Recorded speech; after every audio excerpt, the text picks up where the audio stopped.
Irmãos amados, vamos abrir a palavra de Deus, o texto de João, capítulo 4, Evangelho de Cristo, conforme o registro de João, capítulo 4.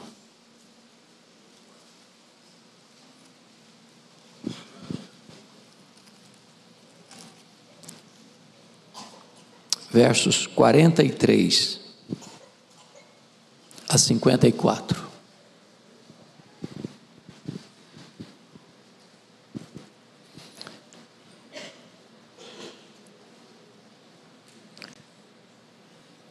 Passados 2 dias, partiu dali para Galiléia, porque o mesmo Jesus testemunhou que um profeta não tem honra na sua própria terra. Assim, quando chegou a Galiléia, os galileus o receberam, porque viram todas as coisas que ele fizera em Jerusalém por ocasião da festa, à qual eles também tinham comparecido. Dirigiu-se de novo a Caná da Galiléia, onde da água fizera vinho. Ora, havia um oficial do rei, cujo filho estava doente em Cafarnaum. Tendo ouvido dizer que Jesus viera da Judéia para a Galiléia, foi ter com ele e lhe rogou que descesse para curar seu filho que estava à morte. Então Jesus lhe disse: se porventura não virdes sinais e prodígios, de modo nenhum crereis. Rogou-lhe o oficial: Senhor, desce antes que meu filho morra. Vai, disse-lhe Jesus, teu filho vive. O homem creu na palavra de Jesus e partiu. Já ele descia quando os seus servos lhe vieram ao encontro, anunciando-lhe que seu filho vivia. Então, indagou deles a que hora o seu filho se sentia melhor. Informaram: ontem, à hora 7ª, a febre o deixou. Com isto, reconheceu o pai ser aquele ou aquela precisamente a hora em que Jesus lhe dissera: teu filho vive. E creu ele e toda a sua casa. Foi este o segundo sinal que Jesus fez depois de vir da Judéia para a Galiléia. Amém.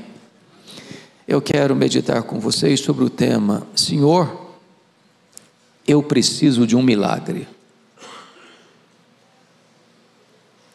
Será que alguém aqui nesta manhã precisa de um milagre? Jesus tinha ido à festa da Páscoa em Jerusalém e feito sinais naquela região da Judéia. Agora ele está de volta à sua região, que ele vivera o tempo todo. Ele nasceu em Belém da Judéia, mas passou toda a sua infância, toda a sua juventude, lá na Galiléia, lá em Nazaré. Quando deu início ao seu ministério, se transferiu para Cafarnaum, à beira do mar da Galiléia. Mas quando ele está retornando, diz a Bíblia que ele precisou passar, tinha uma agenda definida na eternidade, em Samaria. Naquela ocasião, Samaria era um território hostil, de oposição. Os samaritanos, já há mais de 7 séculos, eram inimigos dos judeus. E diz a Bíblia que Jesus chega ali, conversa com a mulher samaritana. Aquela mulher tem uma experiência de transformação, de conversão.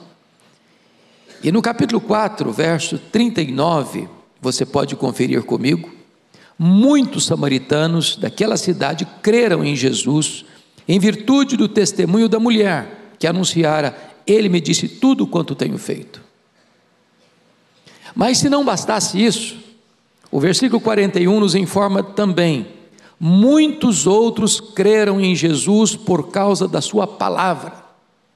Num território hostil, Jesus encontra uma multidão que vai crer, que vai ser salva e transformada.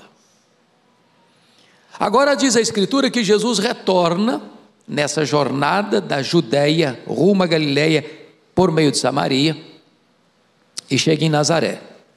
Nazaré foi a cidade que ele cresceu, que o viu. Era uma pequeníssima cidade, todo mundo conhecia todo mundo, e ali Jesus era o carpinteiro da cidade. Possivelmente José já estava morto e ele ocupa a posição profissional do pai. E na sua terra natal, o que você vai constatar é que Jesus faz uma declaração no verso 44, porque o mesmo Jesus testemunhou que um profeta não tem honra na sua própria terra. Quem era Jesus em Nazaré? Era o carpinteiro, era o filho de Maria, todos conheciam os seus irmãos.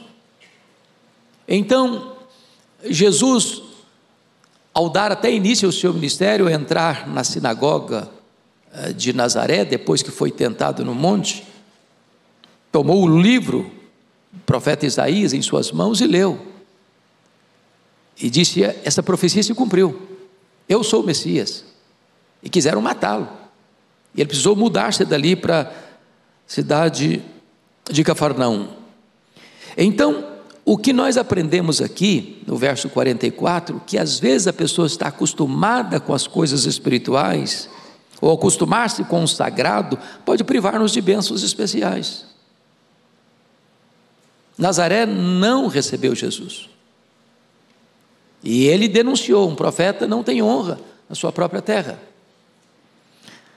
Agora notem verso 45 e 48, que somos informados de que quando chegou a Galiléia, os galileus o receberam porque viram todas as coisas que ele fizera em Jerusalém, por ocasião da festa, a qual eles também tinham comparecido. Quando eles foram lá para a Judéia, viram Jesus fazendo milagres, e aí começou a mudar o cenário, e eles estão desenvolvendo uma fé deficiente, é aquela fé impactada apenas pelo milagre. Jesus vai repetir isso no verso 48. Então Jesus lhe disse: se porventura não virdes sinais e prodígios, de modo nenhum crereis. Entendamos isso, nós cremos em milagres, nós estamos pedindo milagre, eu preciso de um milagre, Jesus realiza milagres, a Bíblia está cheia dos milagres operados por Jesus, mas não é o milagre que produz a verdadeira fé. A fé gerada pelo milagre pode ser uma fé deficiente, ou seja, uma fé apenas para os problemas do aqui e do agora, para as necessidades que se apresentam entre o berço e a sepultura. É um milagre por uma cura, é um milagre por um problema de relacionamento conjugal ou relacionamento familiar, é um milagre na área financeira, é um milagre num problema sentimental. Resolvido o problema, esquece, vira a página, toca a vida. Aquilo não impacta para a eternidade, aquilo não demonstra uma mudança radical da vida para sempre. Então a fé produzida por milagres pode ser rasa e deficiente.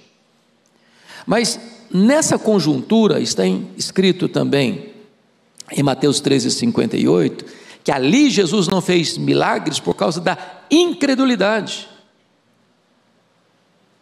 Ou seja, quando a pessoa fecha a porta da fé e se torna incrédula, não é que Deus perde o poder, é que Deus não manifesta o seu poder onde tem incredulidade.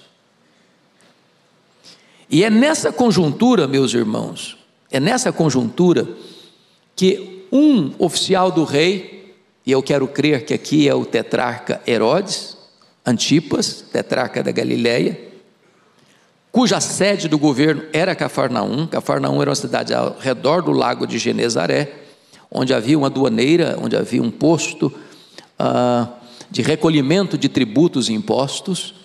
Era uma cidade estratégica, é por isso que Jesus foi morar lá. É informado que Jesus tinha retornado da Judéia, e então ele tem um problema, e um problema grave. Ele tem um filho que está ardendo em febre. A Bíblia não diz que doença era, mas ele está à beira da morte. E aquele homem então, sabendo do problema grave que o seu filho enfrenta, e sabendo que Jesus tinha retornado da Judeia, estava na região da Galileia, ele deixa sua casa e sobe para o encontro com Jesus, e Jesus está em Caná da Galileia. Diz a Escritura que essa cidade, Caná da Galileia, foi onde Jesus realizou o primeiro milagre, transformando água em vinho numa festa de casamento, a pedido de uma mulher, sua mãe. E agora Jesus vai realizar o segundo milagre em Caná da Galileia, trazendo cura para um filho a pedido de um pai. O que é curioso é que nesta cidade de Caná, Jesus está realizando 2 milagres relacionados à família. Um no casamento, outro na cura. Um trazendo alegria, outro trazendo alívio. Um a pedido de uma mulher, outro a pedido de um homem. Um solicitado pela mãe, outro solicitado por um pai. E eu queria então aqui parar um pouquinho para pensar com vocês sobre esse episódio. Primeiramente, quero destacar que o sofrimento nos leva a Jesus.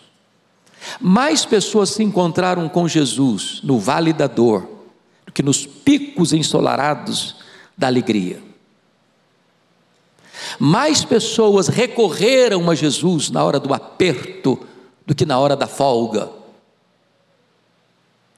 Às vezes Deus permite o sofrimento na nossa vida para que nós cheguemos a uma situação de limitação plena. Eu não sei mais o que fazer, eu não tenho mais o que fazer, eu não tenho mais a quem recorrer. Todos os meus recursos da terra se esgotaram, e quando todos os recursos da terra se esgotam, e o homem está plenamente consciente da sua total carência, então ele recorre ao Todo-Poderoso, e pode encontrar a solução para a sua vida. Foi o que aconteceu com este homem. Notem comigo que ele era oficial do rei. Em outras palavras, um homem acostumado à corte, acostumado a uma situação de luxo talvez, ou de abundância talvez, ou de os melhores recursos disponíveis da época, e provavelmente esse homem deve ter lançado mão de todos os recursos que lhe eram oferecidos para tratar da saúde do seu filho, mas o problema se agravava e o menino está à beira da morte e o pai está aflito. Isso nos apresenta um detalhe: a morte espreita pessoas velhas e pessoas jovens. O fato de alguém estar cheio de vida, de vigor, de saúde, com o corpo transbordando de beleza e dos músculos explodindo de força, não impedem que a doença chegue. E aqui o fato é que o natural é que os filhos busquem ajuda para cuidar da saúde dos pais. Parece não ser muito natural um pai buscar recurso para tratar da saúde do filho. No natural, parece que a morte é mais aceitada quando ela chega no ocaso da vida, mas quando ela chega no raiar da juventude, parece que nos choca. E sabe, irmãos, o problema de um filho é o problema de um pai. Nada mexe mais com um pai, nada mexe mais com uma mãe do que quando um filho está vivendo um aperto, uma necessidade aguda e grave. E esse pai se despoja da sua posição, e esse pai se despe de qualquer preconceito, e esse pai recorre a Jesus. Eu quero encorajar você, pai, você, mãe, que está aqui hoje, a não desistir de buscar a Jesus, perseverantemente, em favor de seus filhos. Talvez o problema de seu filho hoje não é um problema de saúde, mas há outros problemas que rondam os nossos filhos, que atacam os nossos filhos, que atingem os nossos filhos. E talvez você e eu hoje possamos recorrer a Jesus, dizendo: Senhor, eu preciso de um milagre, eu não sei mais o que fazer, os meus recursos acabaram, mas o Senhor pode fazer um milagre na vida do meu filho. Veja você, a insistência para Jesus ir à sua casa. Confira o verso 47 comigo.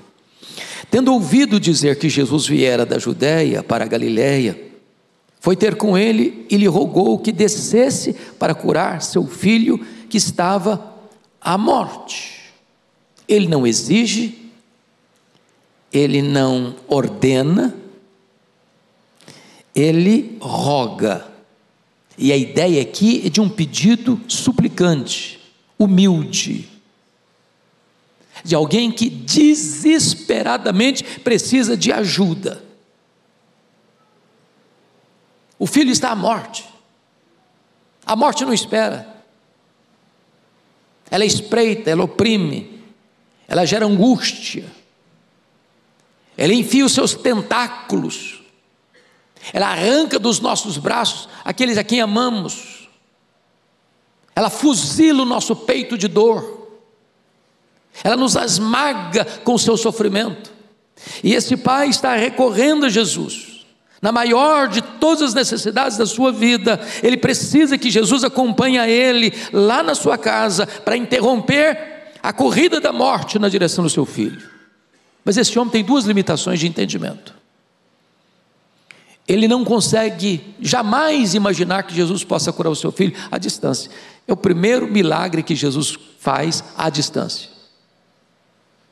Segunda limitação dele, ele não passa pela cabeça dele que Jesus pode além da morte, que nem a morte põe um ponto final no poder de Jesus.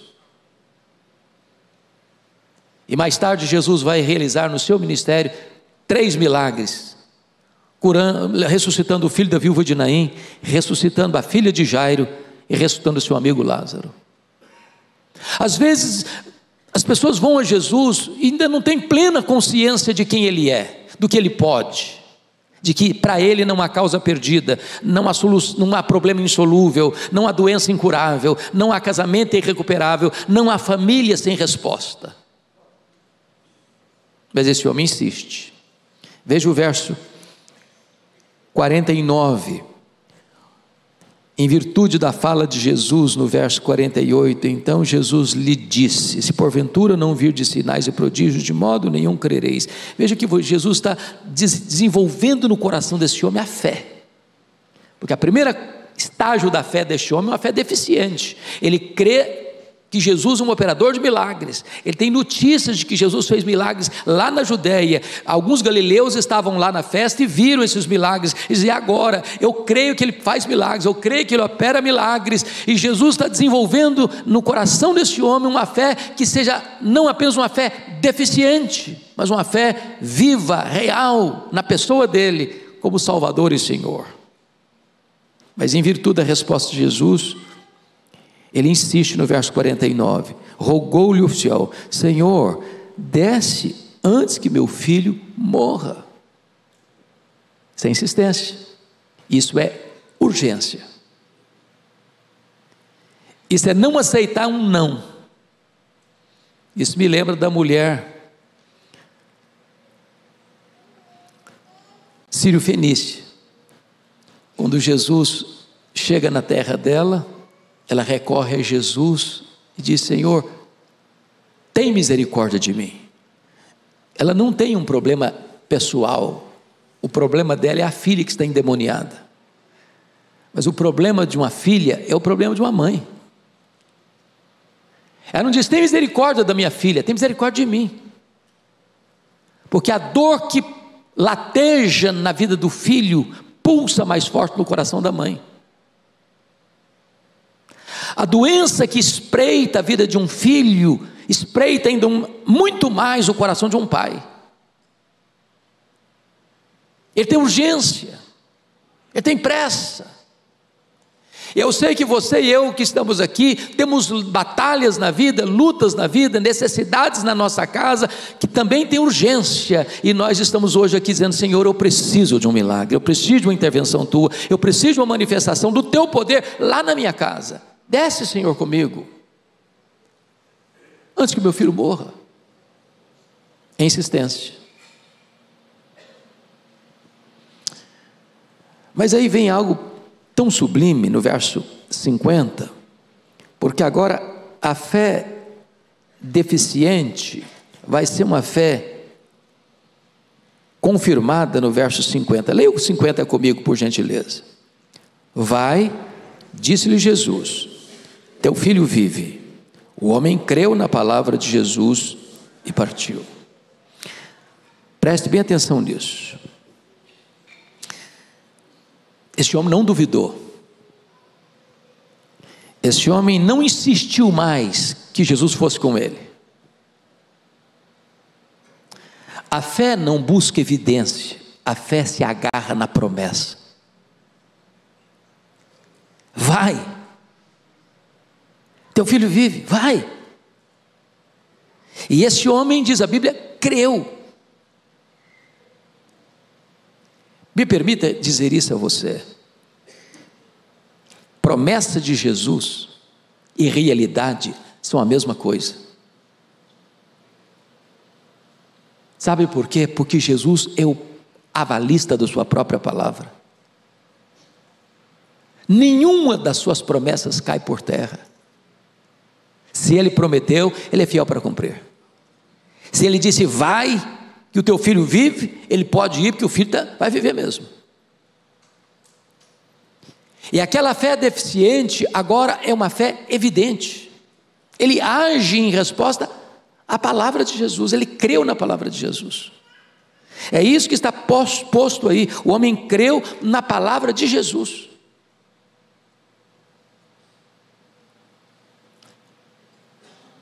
O pastor Arival lançou recentemente um livro sobre mães de oração.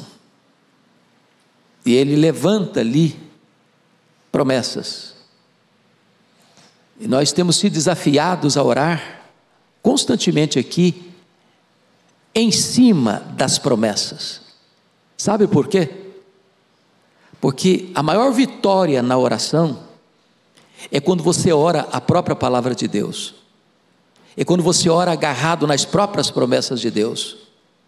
É quando você reivindica de Deus o seguinte: Senhor, tu falaste na tua palavra, tu prometeste na tua palavra, então nós estamos aqui agarrados naquilo que tu mesmo prometeste, porque tu és fiel para cumprir o que tu prometeste. E aí você tem uma fé confirmada na palavra.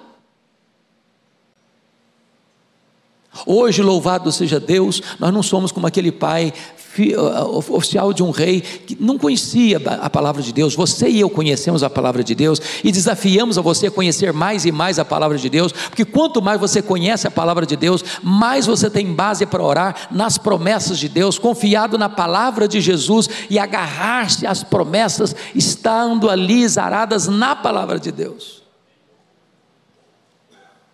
Ele não duvidou. Ele creu, e ele creu, e ele obedeceu, e diz a Bíblia que na hora que ele creu, o milagre aconteceu. Foi o que Jesus disse para Marta: Marta, se creres verás a glória de Deus. Você não espera acontecer para se apropriar, você se apropria para que a coisa aconteça.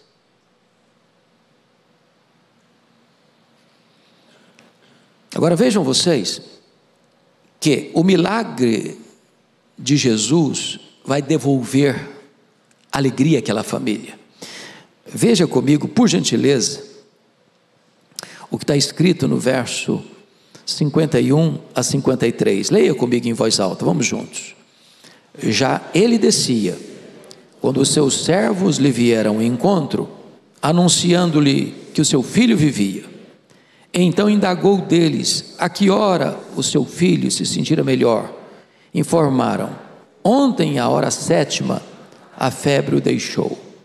Com isto, reconheceu o pai ser aquela precisamente a hora em que Jesus lhe dissera: teu filho vive. E creu ele e toda a sua casa.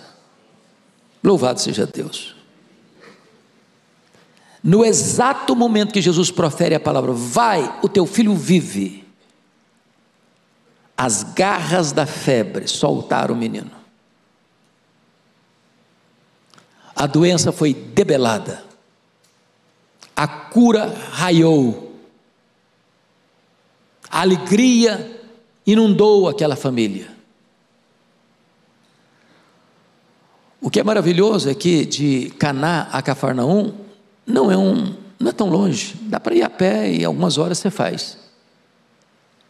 Eu imagino o pai retornando, e você retorna morro abaixo, porque Cafarnaum fica a 220 metros abaixo do nível do mar, e ele está descendo, talvez coração acelerado, ele creu, mas ele precisa ter a resposta, e enquanto ele está descendo, os seus funcionários estão subindo, e eu imagino que quando aquele homem vê os funcionários, o coração dele acelera um pouco mais. Meu Deus, que notícia eu vou receber?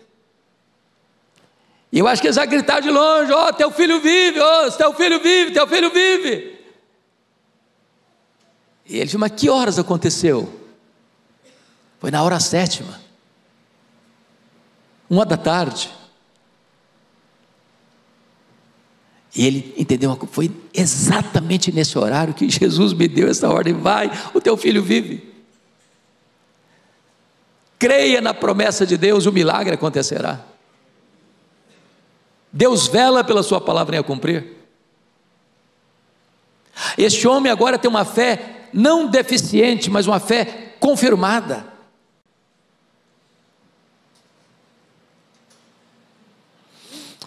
O que é interessante é que Jesus não tem um padrão único para fazer milagres. Como disse a vocês, esse é o primeiro milagre que Jesus realiza à distância. Mas Jesus usou outros métodos. Por exemplo, aquele homem cego de nascença, Jesus passou saliva no olho dele, cuspiu na terra, fez um lodozinho ali, passou, disse: agora vai lá no tanque de Siloé e lava.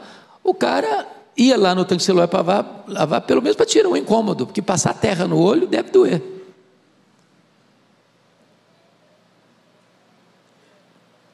Teve outro que Jesus tirou o cara da aldeia, lá para fora, assim, para fazer o milagre. Os leprosos lá, 10, daí mesmo, vocês podem ir lá, sacerdote. Enquanto eles estão caminhando para o sacerdote, o milagre aconteceu.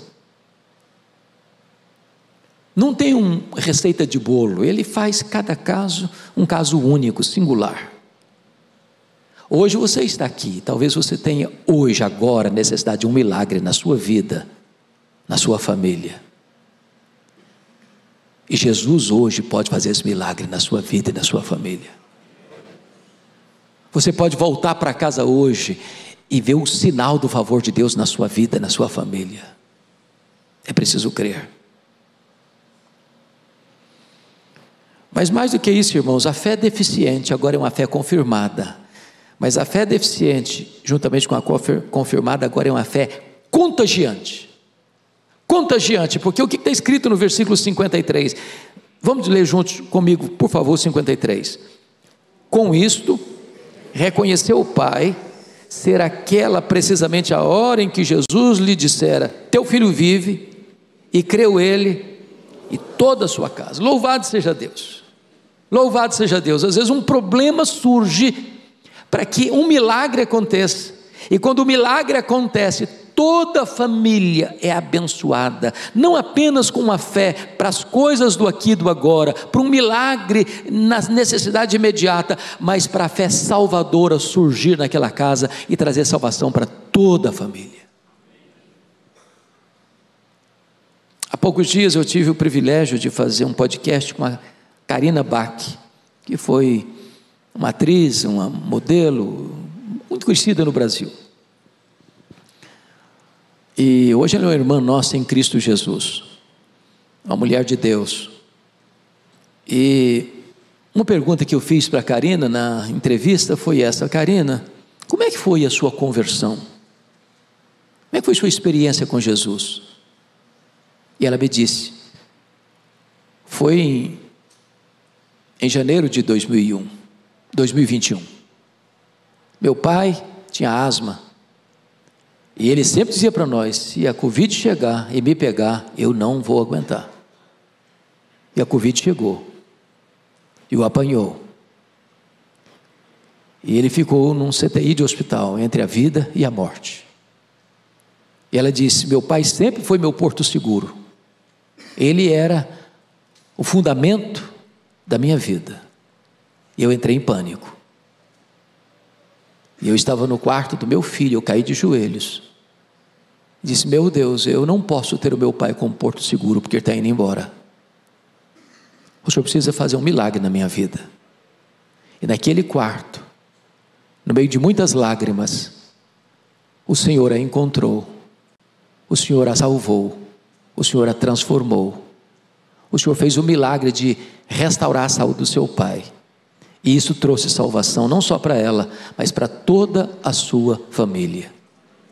Às vezes Deus leva você numa situação crítica na vida, de angústia e até de desespero, para que nesta hora aguda da vida, você saiba que você não tem recursos mais na terra, que os seus recursos se findaram, e nesse momento você recorrendo a Jesus, buscando o milagre de Jesus, Ele não apenas vai resolver o seu problema imediato, mas Ele vai trazer salvação para você e para toda a sua casa. Senhor, eu preciso de um milagre. O Jesus que lá em Caná da Galileia trouxe alegria para uma festa de casamento, é o mesmo Jesus que lá em Caná trouxe alívio para um pai cujo filho estava à morte. O Jesus que está aqui hoje, 25 de fevereiro de 2024, é o Jesus que pode fazer um milagre na sua vida, trazendo alegria para o seu casamento, trazendo cura para a sua família, trazendo salvação para toda a sua casa. Vamos orar ao Senhor. Deus, a Tua palavra traz-nos este registro do milagre que Tu fizeste na vida daquele filho, à beira da morte. A Tua palavra diz que Tu és o mesmo ontem, hoje e para sempre o mesmo. Tu estás aqui, entre nós, nesta manhã. Tu que conheces e Tu que sondas cada pessoa que está aqui e cada pessoa que nos acompanha agora, as lutas, as dores, as lágrimas, as angústias, as necessidades, que nesta manhã, ó Senhor, Tu realizes um milagre na vida destas pessoas que clamam a Ti por socorro, e que esta intervenção sobrenatural da Tua mão onipotente traga a fé salvadora, e fé salvadora para toda a família, e nós Te daremos toda a honra e toda a glória devida ao Teu nome, em nome de Jesus, amém.